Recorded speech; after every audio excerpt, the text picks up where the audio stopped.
A British Philippic by Mark Akenside occasioned by the insults of the Spaniards, and the present preparations for war, 1738. Whence this unwonted transport in my breast? Why glow my thoughts, and whither would the Muse aspire with rapid wing? Her country's cause demands her efforts. At that sacred call she summons all her ardor, throws aside the trembling lyre, and with a warrior trump she means to thunder in each British ear. And if one spark of courage, sense of fame, disdain of insult, dread of infamy, one thought of public virtue yet survive, she means to wake it, rouse the generous flame, with patriot zeal inspirit every breast, and fire each British heart with British wrongs. Alas, the vain attempt! What influence now can the Muse boast? Or what attention now is paid to fame and virtue? Where is now the British spirit, generous, warm and brave, so frequent known from tyranny and woe to free the suppliant nations?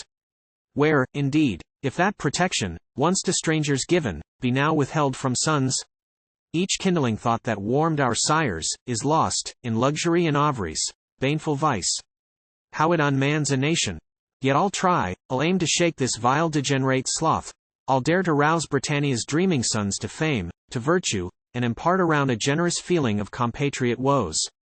Come then the various powers of forceful speech, all that can charm, awaken, fire, transport, come the bold ardor of the Theban bard, to rousing thunder of the patriot Greek, the soft persuasion of the Roman sage, come all, and raise me to an equal height, a rapture worthy of my glorious cause. Lest my best efforts failing should debase the sacred theme, for with no common wing the Muse attempts to soar. Yet what need these? My country's fame, my free-born British heart shall be my best inspirers, raise my flight high as the Theban's pinion, and with more than Greek are Roman ardor fire my soul, and animate my numbers. Were their words expressive of the thoughts that glow within, oh!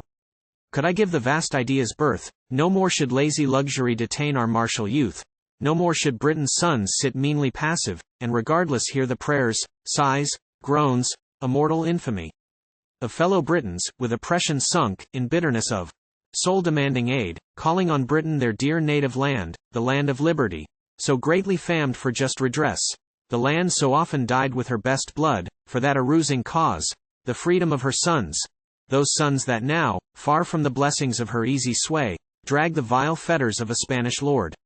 And dare the vanquished sons of Spain enslave a Britain? Have they then forgot, so soon forgot the great, immortal day, when rescued Sicily with joy beheld the swift-winged thunder of the British armed disperse their navies? When their coward bands fled, like the raven from the bird of Jove, from dread impending vengeance fled in vain. Are these our lords? And can Britannia see her foes, oft vanquished, thus defy her power, insult her standard, and enslave her sons, yet not arise to justice? Did our sires, unawed by chains, by exile, or by death, preserve inviolate her guardian rights, and sacred even to Britons, that their sons should give them up to Spaniards? Turn your eyes, turn ye degenerate, who with haughty boast call yourselves Britons, to that dismal gloom, that dungeon darken deep, where never thought of joy or peace can enter. See the gates harsh creaking open. What an hideous void, dark as the yawning grave. While still as death a frightful silence reigns. There on the ground behold your brethren, chained like beasts of prey. There mark your numerous glories, there behold the look that speaks unutterable woe. The mangled limb, the faint, the deathful eye with famine sunk, the deep heart-bursting groans suppressed in silence. View the loathsome food, refused by dogs, and oh!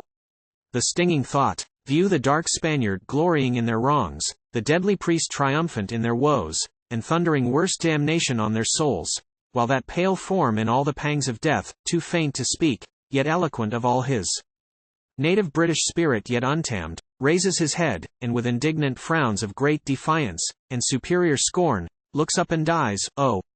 I am all on fire. But let me spare the theme, lest future times should blush to hear that either conquered Spain durst offer Britain such outrageous wrong, or Britain tamely bore it. Descend, ye guardian heroes of the land.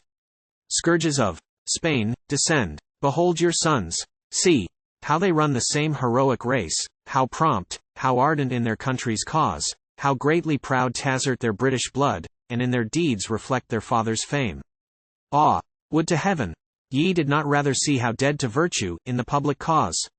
How cold, how careless, how to glory deaf, they shame your laurels, and belie Their birth. Come, ye great spirits, Cavendish, Raleigh, Blake.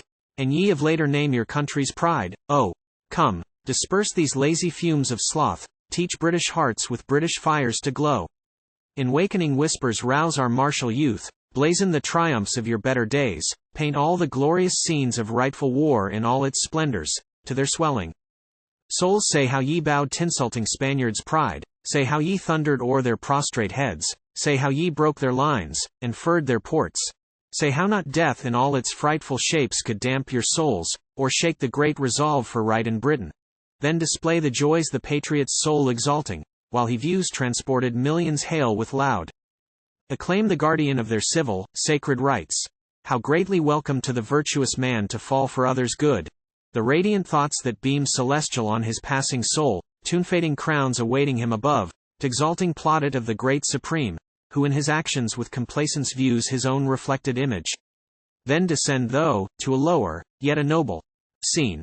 Paint the just honors to his relics paid, show grateful millions weeping o'er his grave, while his fair fame in each progressive age forever brightens, and the wise and good of every land in universal choir with richest incense of undying praise his urn encircle, to the wondering world his numerous triumphs blazon, while with awe, with filial reverence in his steps they tread, and copying every virtue, every fame, transplant his glories into second life, and with unsparing hand make nations blessed by his example.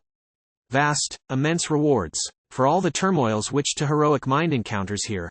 Yet, Britons, are ye cold, yet deaf to glory, virtue, and the call of your dear, wronged, insulted country? No, I see ye are not. Every bosom glows with native greatness, and in all its state the British spirit rises, glorious change. Fame, virtue, freedom, welcome. Oh, forgive the Muse that ardent in her sacred cause your glory questioned. She beholds with joy, she owns, she triumphs, in her wished mistake. See! From her sea-beat throne in awful march Britannia towers, upon her laureled crest the plumes majestic nod. Behold, she heaves her guardian shield, and terrible in arms for battle shakes her adamantine spear. Loud at her foot the British lion roars, frighting the nations. Haughty Spain full soon shall hear and tremble. Go then, Britons, forth, your country's daring champions. Tell your foes, tell them in thunders o'er their bending land you were not born for slaves. Let all your deeds show that the sons of those immortal men, the stars of shining story, are not slow in honor's path to emulate their sires, t'assert their country's rights, to guard her sons, to hurl the bolts of justice on her foes, and with new laurels crown the British fame.